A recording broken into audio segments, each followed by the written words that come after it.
आणि एक मोठी बातमी सध्या पुण्यातनं एका मोठ्या घडामोडीची माहिती आहे। राजकीय सल्लागार नरेश अरोरा यांचे बंधू उपमुख्यमंत्री सुनेत्रा पवार यांच्या भेटीला पोहोचलेत। सुनेत्रा पवार, पार्थ पवार आणि जय पवार सध्या पुण्यातल्या सर्किट हाऊसमध्ये उपस्थित आहेत आणि नरेश अरोरा यांचे बंधू सुनेत्रा पवारांसोबत चर्चा करत असल्याची माहिती मिळते।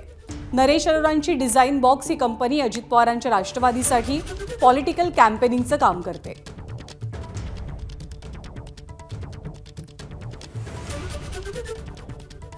आपले प्रतिनिधी मिकी घई सध्या आपल्या सोबत आहेत। मिकी, भेट नेमकी कशासाठी होतीये याबद्दलची काही माहिती कळू शकली आहे का?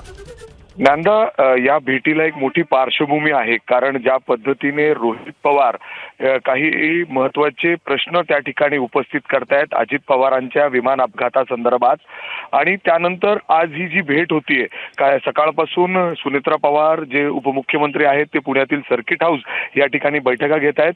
काही वेळापूर्वी पार्थ पवार आणि जय पवार त्यांच्या भेटीसाठी या ठिकाणी दाखल झाले आणि त्यांच्या मागं दुसऱ्या गाडीतून नरेश अरोरा यांचे जे चुलत बंधू आहेत ते देखील या ठिकाणी दाखल झालेले आहेत आणि अर्थातच ते डिझाइन बॉक्स या कंपनीमध्ये डायरेक्टर म्हणून देखील आहेत, पदावर सुद्धा आहेत अशी देखील माहिती आहे।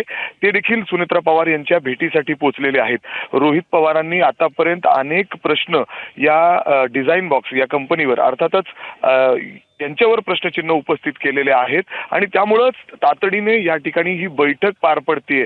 नक्की काय झालेलं होतं, रोहित पवार ज्या पद्धतीने आरोप करतायत त्याच्यामध्ये काय तथ्य आहेत, या वेगवेगळ्या गोष्टी इथं अर्थात चर्चेमध्ये असणार आहेत। परंतु जर आपण बघितलं तर स्वतः सुनेत्रा पवार, उपमुख्यमंत्री जय पवार आलेले आहेत, पार्थ पवार आणि स्वतः जे नरेश अरोरा आहेत, जे राजकीय सल्लागार होते अजित पवारांचे, ते या ठिकाणी आलेले नाहीत अशी देखील माहिती आहे की ते पुण्यामध्येच आहेत, पण ते या ठिकाणी न येता त्यांनी त्यांच्या चुलत बंधूला या ठिकाणी पाठवलेला आहे आणि अशी ही महत्त्वाची बैठक पुण्यातील सर्किट हाऊस या ठिकाणी पार पडतीये। ज्ञानदा, मिकी धन्यवाद। ताजे अपडेट्सच्या बैठकीबाबतचे जाणून घेत राहू।